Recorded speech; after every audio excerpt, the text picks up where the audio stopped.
Good Shabbos, everyone. So there's a custom in Prague, and the Jewish community goes back centuries.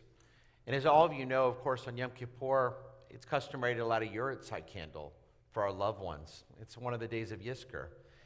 But what they do in Prague is that people light the yurtzeit candles not at home, but at synagogue. And as you know, yurtzeit candle often lasts longer than 24 hours. So what the Jews of Prague do is they light the yurtzeit candles at synagogue at the beginning of Yom Kippur. They leave the yurtzeit candle at synagogue throughout the day of Yom Kippur. Then at the end of Yom Kippur, they take the candles that are still lit and use them to guide them on the way home after Yom Kippur. It's a way to light up the streets or the roads, wherever they're going home. But I think there's some symbolism is there as well. What light did we take from our experiences this year on Rosh Hashanah and Yom Kippur? Where were we enlightened? And how would that light that we found in services this year on these holidays, how will it inspire us going forward? There are three areas that I found this high holidays that I wanted to share with you that inspired me.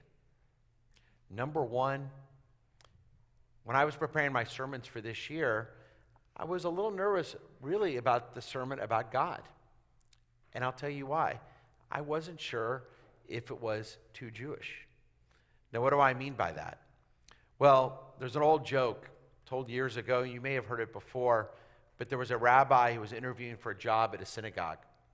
And he was talking to the president of the synagogue, and the president asked the prospective rabbi, "What are you going to speak about?" And the prospective rabbi said, "I think I'm going to speak about keeping Shabbat in my interview weekend."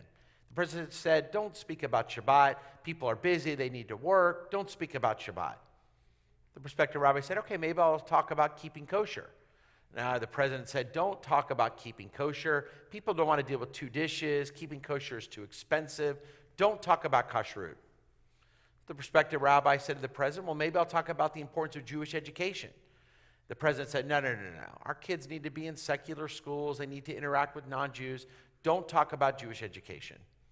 Well, the prospective rabbi said to the president, "Well, if I can't speak about Shabbat, and I can't speak about kashrut, and I can't speak about Jewish education, what should I speak about?" The president said, "Oh, speak about Judaism." Well, sometimes a rabbi is a little nervous speaking about God. Is it too Jewish? Do people really want to talk about God? And when I was pleasantly surprised to find out that people do. And I was honored to give that sermon in Kol Nidre about our relationship with God. I've had so many people come up to me or write me and saying, it was nice to hear a sermon about theology, about our beliefs as Jews. And I hope we'll have an opportunity to continue that discussion going forward. What do we as Jews believe about God? What do you believe about God? What do we believe about God? And how can that inspire us going forward? Number two, another piece of light I found during this high holidays, I was reminded of the beauty of Jewish prayer, of the Jewish liturgy, of the high holiday liturgy. Not only was it seeing so many people together praying, but it was being led by an incredible cantor with some of those beautiful melodies of the year. Now this morning when I was working out, I'm actually a little embarrassed to admit this, but I actually worked out to some of the high holiday melodies that we sang. And that's a little odd. But those songs are still in my head. Some of my favorite melodies that I had not had an opportunity like you to hear with the choir and with an incredible cantor and a choir together in 3 years. I have an opportunity to hear a full shul sing these melodies with the choir and with the cantor for so long. And here's some of my favorites like Sim Shalom or Hallelujah or Hayom or Barosh Hashanah. It was inspiring to me. And I was reminded again of just how powerful that liturgy is. How powerful that liturgy is and why it's been around for so long. It was inspiring to me. And number three, I was re-inspired by our power of community. For the last 2.5 years, along with rabbis all over the world, in forums, conventions, phone calls, and emails, we've all been very worried that you wouldn't come back, that there'd be no one in shul, that we would get used to staying at home, staying on our couch, wearing sweatpants, watching high holiday services on our TVs, our computers, our iPads. And let me tell you, it was a big concern. Would anyone want to come back? Because let's face it, It's easy to stay home. You don't have to deal with parking. You don't have to deal with security. You don't have to get dressed up. You can do a little work while you're watching. There's a lot of conveniences there. But it was incredible to see this place as full as it's ever been. For example, on Kol Nidre, there was always questions. Do we really need 2 Kol Nidre services? And trust me, part of me would love to have only 1 Kol Nidre service. But we still can't. And that's a good thing, because there's just not enough room for everyone to fit in for 1 Kol Nidre service. Sorry, Cantor Goldman. Did we tell you that when you interviewed here? I don't know if we told you. There's going to be 2 Kol Nidre services. But that's a good reason, because there's so many people that want to be in here, in this building. How blessed we are. And how nice it is to know that for those who still need to stay home, who are still a little concerned about coming in, we understand. There's no judgment here. There was plenty of people watching online, and if you're still not comfortable coming, please continue to watch online. But it was nice to know that for people that are comfortable coming in, there's still thousands of people. In the Baruch Sanctuary, we had almost 2,000 people.